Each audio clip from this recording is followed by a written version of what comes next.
Hey there, this is Alan Seid. I work with people who are committed to making a big difference in their lifetime, and I give them tools and coaching so that they can make the biggest difference they possibly can. One of the areas that's the biggest obstacle for those of us who want to make a big difference is money.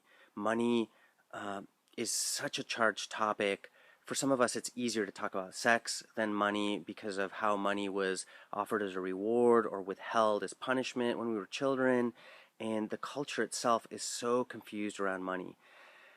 I'm currently launching a class that I've actually been teaching for over 20 years that was first created by Joe Dominguez, and it's a process for creating a relationship with money that's very clear, empowered, non-stressful, and so that money can play a purposeful role in the life that you want to lead.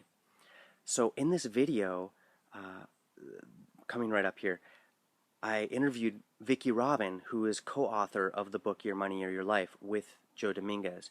Vicki was on President Bill Clinton's roundtable for sustainable development. She was part of the Balaton group, which is a group that met in Europe talking about sustainability issues. She's been on the board of Transition US. She's been on the Oprah show talking about this work, not once, but twice. And she happens to be a close friend and a mentor. And I interview her about her path and about this financial integrity work, which I'm calling Black Belt Money Skills. So check it out. I hope you enjoy the interview, and check out the links below the video as well, and leave me some comments. Thank you. So, Vicki, thank you so much for saying yes to having this conversation via Skype. I have known you for, gosh, over 20 years. Uh-huh. And you took me under your wing when I was a young 20-something, and I got to hang out quite a bit with you and Joe and the rest of the gang at New Roadmap Foundation, and just learned so much from you guys. And by the time this is published, I will have already shared an intro with some of your bio, so we don't need to go over that now. Okie doke. So, in terms of the, I know that your work has evolved and morphed a lot over the years, and you've evolved a lot over the years. In terms of the financial integrity work, the Your Money or Your Life work, which I'm putting out there now as Black Belt Money Skills, how how did you first get involved with that, and when did you first start teaching it? Yeah. So going back, I mean, really, you could say it started with meeting Joe, but going back before that, I spent a year and a half in Europe. I did my junior year in Spain, and then I extended it. And I used the amount of money that my mother had designated, actually my father, for my college, and I extended it. And the thing I figured out then is that the less I spend, the further it goes, the more adventure I can have. So it wasn't a question of frugality, it was a question of freedom. And it's always been that for me, is that minimizing, sort of that, what we call in Your Money or Your Life, the enough point. Mm-hmm. Um, Finding that, finding how much I can do, how much fun I can have and pleasure I can have with the money that's available to me, that was a motivation. Yeah. So I met Joe, and pretty soon he had explained to me the system that he had developed for his own early retirement. And I took a little pot of money that I had at that time, and I invested it. And for 6 years, I think I lived on $100 a month. Um, For and six um, years? Wow. yeah, yeah, yeah. And then it went up to 500, and eventually up to 800. um, but so it became a game. How much pleasure and fun and learning could I have, and not have to sell any of my time for money? That was what was interesting to me. So I did a stint of living in northern Wisconsin on 14 acres that we developed into a homestead. So we grew our own food and we built our own buildings, uh, and yeah, I rebuilt the engine of my Toyota twice. And so for me, living on wits and creativity and learning rather than on money, uh, drove me towards becoming a much more capable human being on this planet. And that was really interesting to me. I mean, I was like top of my high school class, graduated cum laude from Brown University. So I had the intellectual smarts, but I had no street smarts, no life Right. smarts. Joe Right. had a lot of life smarts. Mm. So that's how that all began.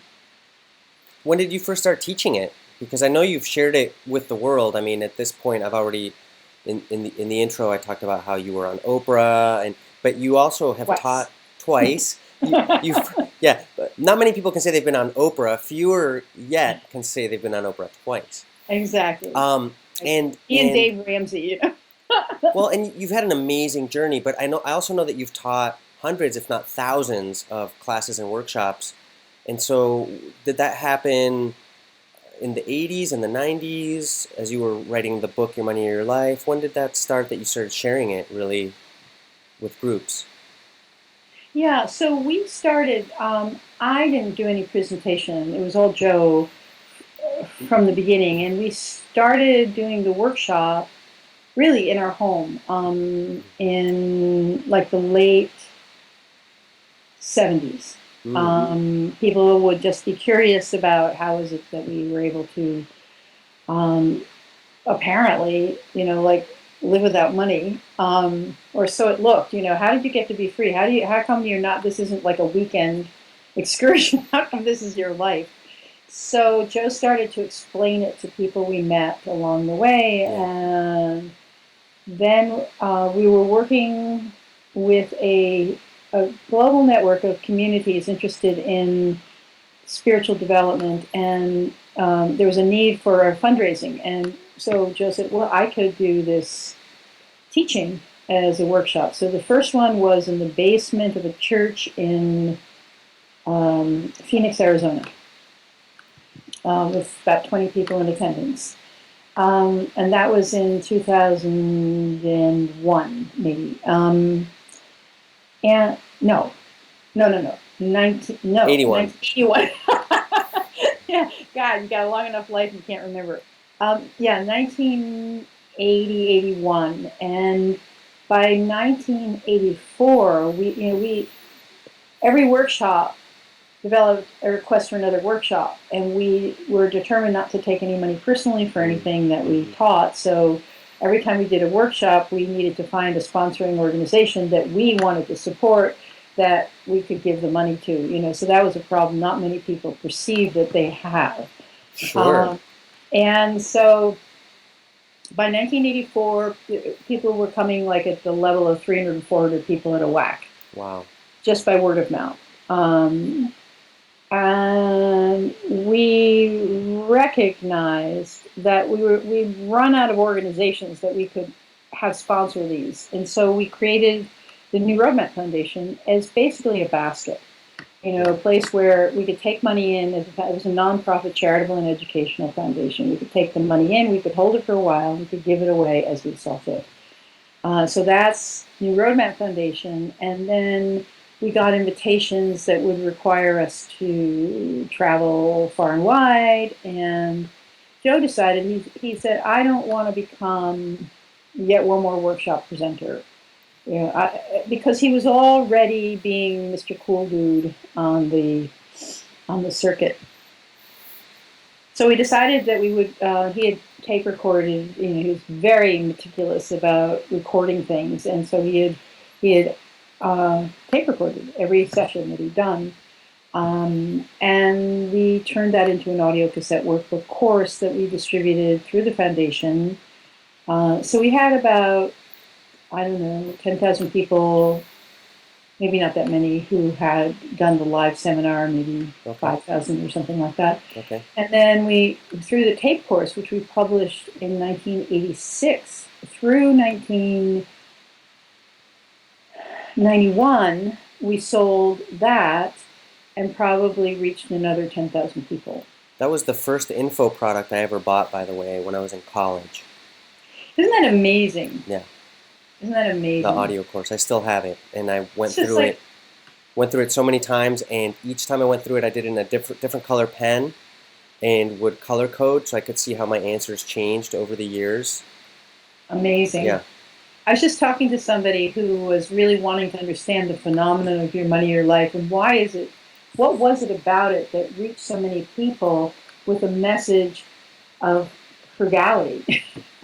Yeah. and And just to clarify for people watching this, that frugality doesn't mean being a skinflint or being cheap. Frugality comes from the word fruit, and so to get the most juice out of the fruit. So that's really where what frugality means and where it comes from is getting the most out of something. exactly, Yeah. high joy to stuff ratio. That's what I used to call High it. joy to stuff ratio. Yeah, Love it. maximal joy, minimal means. And if the minimal means is cutting into the maximal joy, then you increase the amount of you're investing in. Yeah. It's the joy and the purpose and the meaning that is the point, and Yes. putting money in service to that. Yeah. So in 1990, there were already people writing articles about us, these strange people who lived on so little and gave away all the money. And Hmm. one of those articles in New Age Journal attracted an agent from New York who got excited and said, "You have a book there." And we'd already tried writing a book. We couldn't get it published because the publishing industry didn't know where a book on money and values would like live in a bookstore. Sure. Yeah. Yeah. So No niche. Berg had written the book, and So so they we thought. were able, pretty much, I think within 9 months or something, we were able to update it, add stories, make it more interesting, make it more Hmm. of a Hmm. interesting book.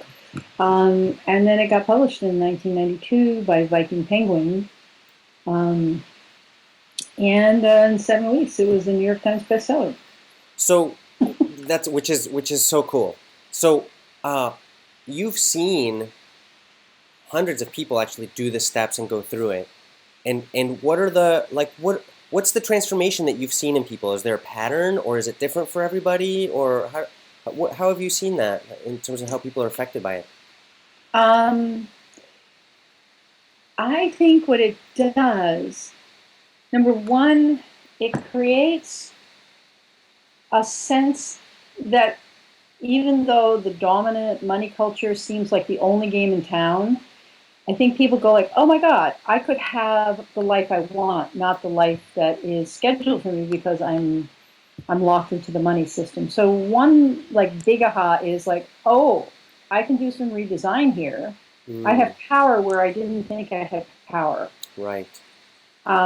And I can see where the levers are. I can Yeah. see where the dials are. I can see where the levers are. I'm driving a car. Mhm. I thought I was a passenger. I realized that I'm driving a car, I can be and the I've got a driver. whole dashboard. And Mm, so that, in common parlance, we call that empowerment. People felt empowered. I think there's a waking up, like, duh, what was I thinking? And the core question that we ask, one of them is the money you're spending buying you a life you love? Which is like an impertinent question because it's hopeless. I have to earn and spend and earn and spend. It's hopeless. But wait a second. Let me entertain that question. So it gives people mhm. back their sense of efficacy in their lives. Another one is the big thing is realizing that money is life energy. That you buy the money in your wallet with your time. The trade is not as good as you think it is. So every time you spend money, you're not rewarding yourself for hard work. You're actually spending your hard work and buying more hard work. And so it's a real flip. That's mostly where the flip comes, where people go like, I mean, once you get your hands on the steering wheel is I am wasting money. So we found that no Mhm. matter what people's income, Yeah. pretty much they discovered that their spending leaks. And a leak is not something that a financial planner says, it's just something that you realize I'm spending money on something that isn't bringing me joy and isn't fulfilling my purpose. Yeah. It's a low fulfillment or low integrity type of Yeah. purchase is a leak. Yeah.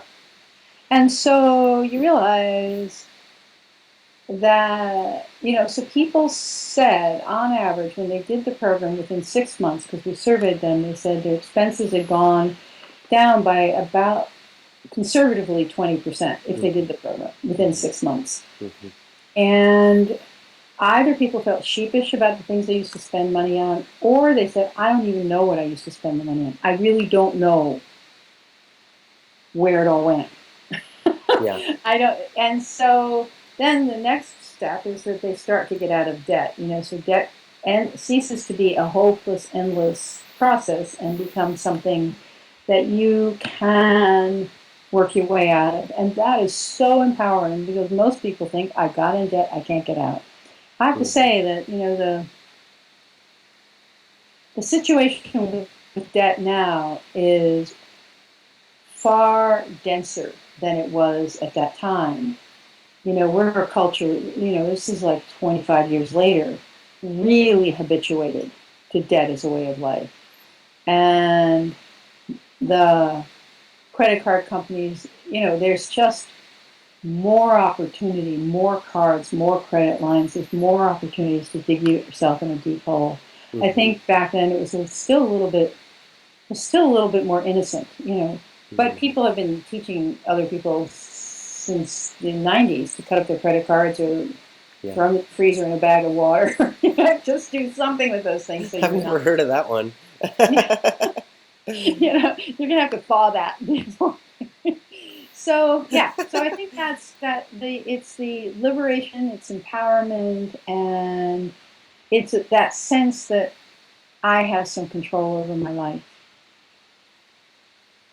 So, one of the things that really struck me about the program itself, when I started to apply the steps, is how it surfaced my own baggage, my own stuff around money, which, and other people have said this, that awareness itself is curative. So just the awareness allowed me to free myself of some of my personal stuff around money. But also I found that I was becoming more skillful at navigating the culture. And I Right. was I was getting more clear about what's the cultural baggage around money. And the message itself, the message of the financial integrity program is in some ways deeply countercultural. It's I think it was Will Rogers who joked, and I'm paraphrasing, that the culture teaches us to spend money we don't even have on things we don't even need in order to impress people we don't even like. Right. And the the way our economy is measured by growth of GDP, just all these trends in the world, and the message in the financial integrity program is be aware, take responsibility of your life, don't be an unconscious slave to the system. And what's fascinating to me is that you've lived so much of your life really coloring outside of the lines and not being unconsciously part of the mainstream. And yet you guys chose to go really mainstream in promoting the book and going, being on Oprah and doing hundreds of, big media interviews. So tell me more about your choice coming from the background that you came from, and then choosing to really go mainstream and put on like a business suit to be on TV. Like, how was that? Well, I mean, for me, it's a very clear moment. Mm, Which in 1989, I represented New Roadmap Foundation at the first North American hearing on this our common future, which was the Brundtland Commission report, the World Commission on Environment and Development. In the 1980s, there had been this commission that had traveled the world. Basically, it was our first sustainable development conversation. As a matter of fact, sustainable development wasn't coined by the commission, but it was popularized. And basically said, we're on a collision course. Our economy is yeah. growing on a finite planet. And they went around the world to ask people, what are your solutions? What do you know about this? The one country that would not allow a hearing was the United States. And so there wasn't a hearing in the United States until after the report was published. And an organization called Globescope hosted this conference, and the heads of all the major enviros were there. The commissioners, the UN commissioners for the World Commission on Environment and Development were there. That's where I met Andy Lipkiss, I think, and tree people, some really, the people who provided leadership over many years were Mm-hmm. there. Mm-hmm. And I was just like this little pipsqueak, I was just like in the back of the auditorium, sort of wide-eyed, like learning as I went and listening into what's the issue and is there any contribution we have to make to this? And I saw commissioner after commissioner come up to the microphone and say basically the same thing, that we discovered that the biggest problem on the planet is the level and pattern of consumption in North America, which is being exported to the world. That's what's driving it. Consumerism is driving it.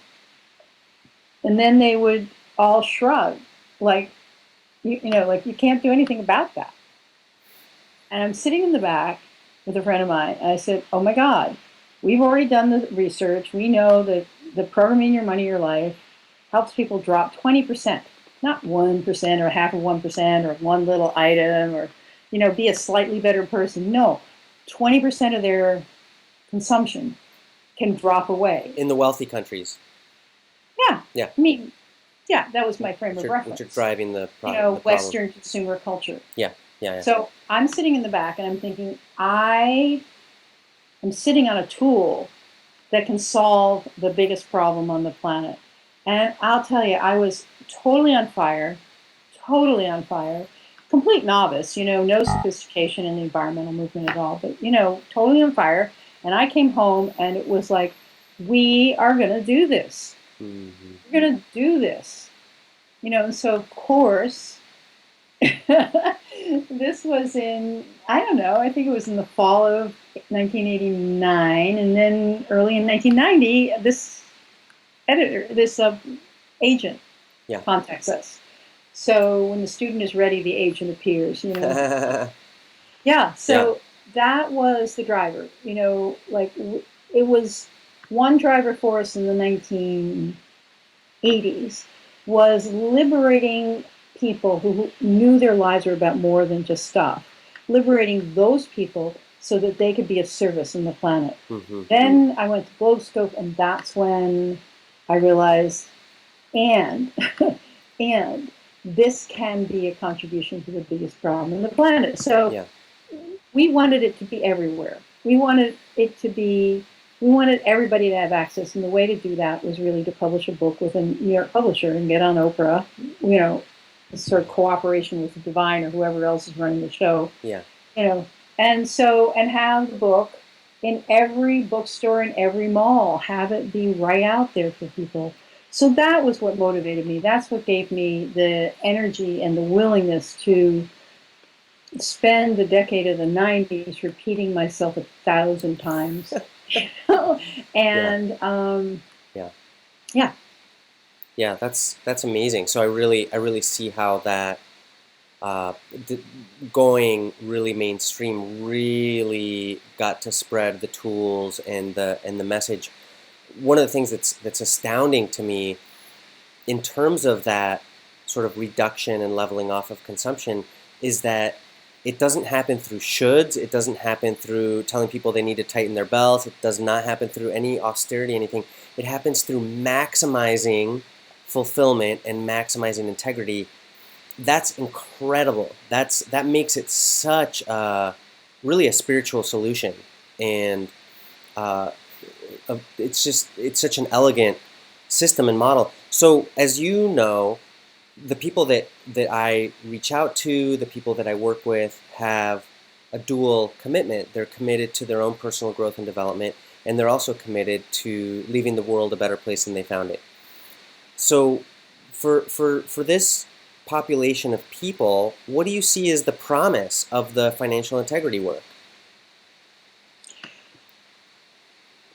How does it help them fulfill those commitments? Well, it's from your perspective.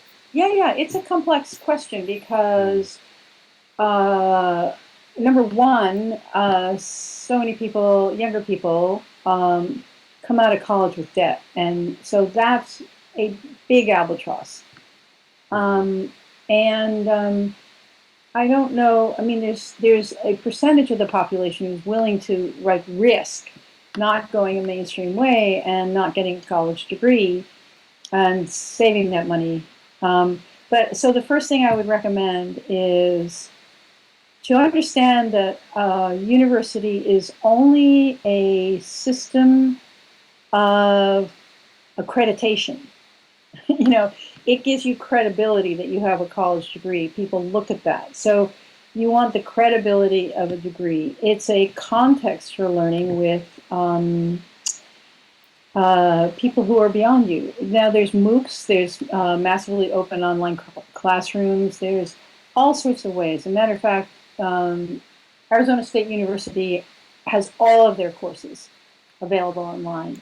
So what I'm saying is not that you should do that or whatever, but as with everything else, you sort of deconstruct what this thing is called college and whether this tool called college is going to get you where you want to go.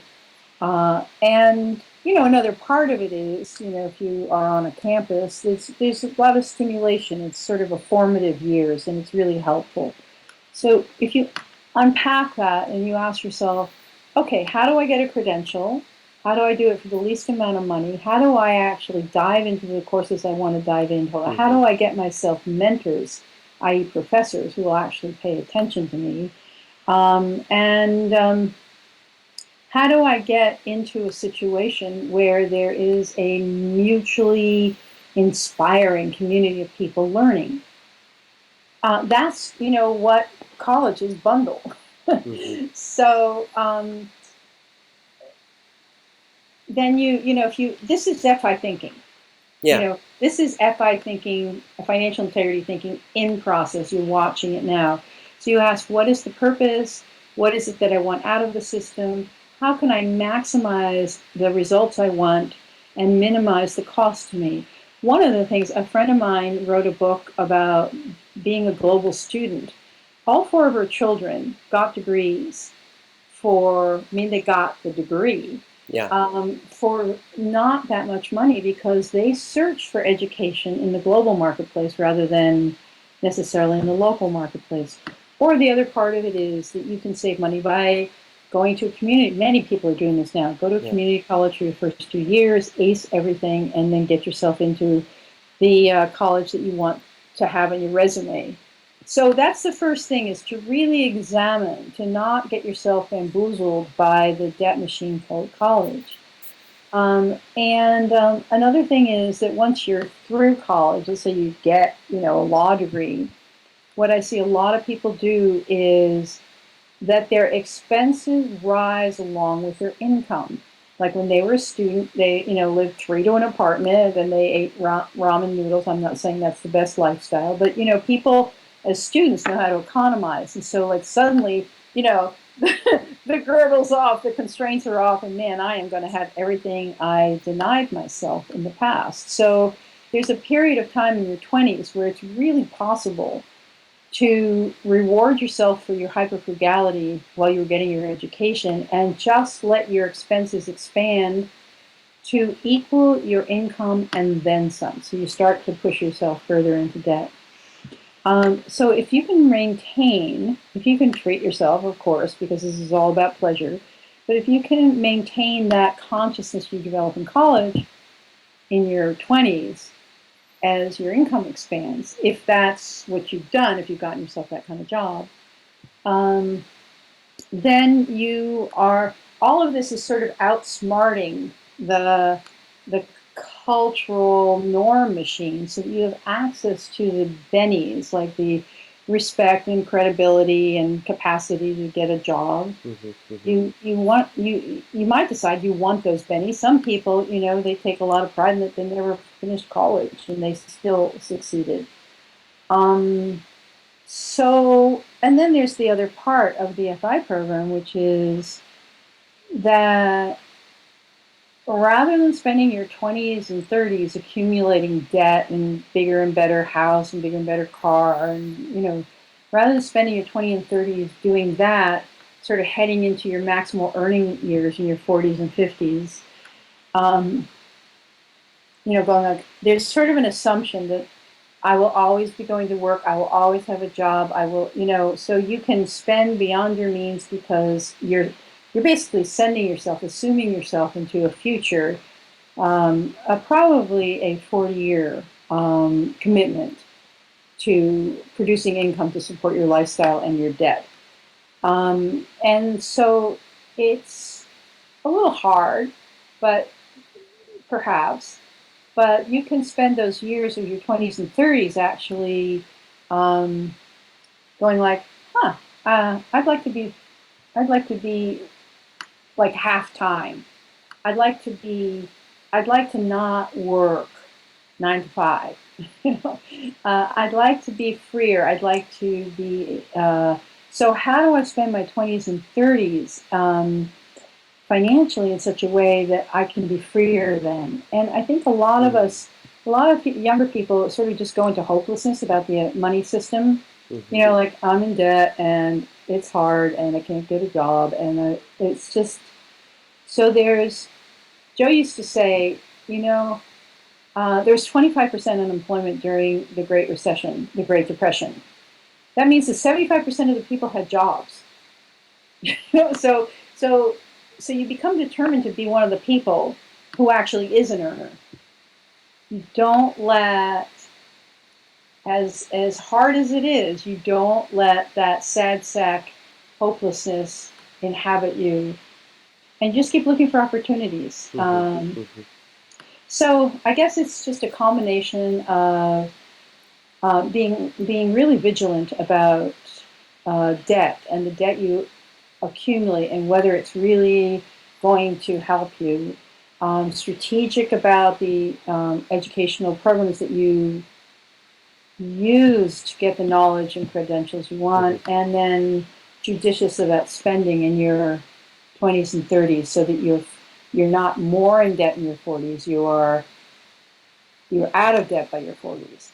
So So let's say that somebody comes to you and they say, Vicki, I really want to make a huge difference with my life. That's what I'm about. And I'm considering whether or not to look into this black belt money skills or financial integrity work. You know, can it help me in my life purpose of making a huge difference? absolutely, because there's our ideals, and then there's our daily life. And there are tasks of daily living. Hmm. There's expenses of daily living, and without losing your ideals or your idea of the goal, to be able to master the financial tasks of daily living so that you can maximize your free time, maximize the freedom of your consciousness, and while earning enough money to support your daily life expenses and then some, so you're always staying a little ahead. It's people sometimes throw themselves into their ideals and they end up way in debt. They can't afford. They Mm-hmm. can't afford their lives, and I've seen that all too often. Where in order to be an activist, you end up uh, cleaning motels. Not a bad thing. You could do that. Mm-hmm. But Hmm. There's I just another think a one. really clear look at what you actually need to support a life that's healthy and productive for yourself, that isn't cramped by poverty, but is supported by this frugality, high joy to stuff ratio. I think it's super important uh, because you want to be able to go the distance. Sometimes we get really passionate about an issue, we throw ourselves into it, we spend everything we have and put it on our credit card in order to go to Washington D.C. and join the march and da da da da da. Um, but that's doing your activism by fits and starts. The other part of it is that these skills of financial awareness, integrity, and tracking and clarity No matter what nonprofit you work in, what for-profit business you work in, no matter what business you start, you have to be able to do this. You have to be able to be cognizant of money flow.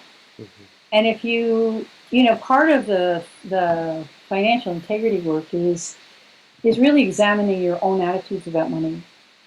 So if you hate money because money is driving climate change, it's really not going to help you in either your personal finances or in your activism. So getting like clearing out the concepts, or at least facing into, you may decide that money is evil anyway, but it doesn't have you, you're not in this grip. So being able to examine your attitudes and beliefs about money and be able to see how you've, fancy word, interjected, how you've absorbed the cultural ideas into your own psyche and made a whole bunch of assumptions. This is all crucial homework for making a difference. Great. Um, so we don't have a lot of time left in our talk, and I'm curious if you have any closing words for people who are thinking about checking this work out, or people who really want to make a difference with their lives. I mean, what sort of closing uh, are there any closing remarks or closing thoughts that you want to share? As you speak, and it just may be the moment in time, I think it's really important to look for mentors and exemplars, like who in this world is living the life of integrity or the life of purpose or the life of maximal impact. Who do you look to? I mean, very often when you're younger, you look to your peers, and your peers are fabulous, who would want to live without your peers? But who in the world, who who embodies and holds the knowledge that you want for your life, and Mm-hmm. let that person inspire you, um, and avail yourself. I mean, this is what you're doing, Alan, and I'm really appreciating it. You've embodied this work, and you for 20 years or more, you really work the program. You know it from the inside out. And I think that because you've done it, not because you've got some la-la ideas, which plenty of people out there will sell you their, like, I had an idea and I think I'll sell it as Stella class. No, you got it. You're on it. You got it. And so I think it's a really useful thing for a person who wants to make a difference in their lives to come alongside you and learn from you. And I'm not being paid for this, but I mean, I do this still. Like, who inspires me? Mm-hmm. You know, who's got it about the thing that I really want to learn? Mm-hmm. And I put myself in relationship with that person, Mm-hmm. and I go for that ride not because the person is above me, but because the person can serve me in doing what I want to do. So it's what occurs to me now. I'm sure I'd have other advice tomorrow. So Yeah, yeah. Thank you so much for your time and for all your leadership for uh, social issues, environmental issues, your current work on food. I know is inspiring a ton of people, and people can find out more about your work at vickyrobin.com. right. And we will actually put the URL here so that people can see it's VICKIROBIN.com. So thank you so much for taking the time. Um, Wow, yeah, and I really just want to thank you for taking up this work in mm, such a clear and open way, and the amount of time that you've spent learning how to bring really powerful teaching to people through online courses and also face to face. And you've been devoted to this for many years, and I'm really glad you've gotten around to making it, bringing it forward as a key teaching. mhm. Thank Yeah. you. And So it couldn't be a better time, I'll tell you. You know, people are yeah, suffering. They're just yeah, struggling, trying to figure this one out. yeah, yeah. Money is so connected to survival level needs. It's connected to the way that we project our needs for acceptance from other people. It has to do with community. It has to do with self-acceptance. It has to do with just our entire lifestyle. You know, one of the three core areas I focus on are personal development, making a difference, and lifestyle design. And this is such a crucial lifestyle design tool because if you're not clear and conscious with money, then it's got a hold of you in a way that you're not even aware. So it's really crucial. It's a really crucial aspect of the work. So Right. It's one of the foundation stones absolutely, of being able to make a difference. yeah. Well, great.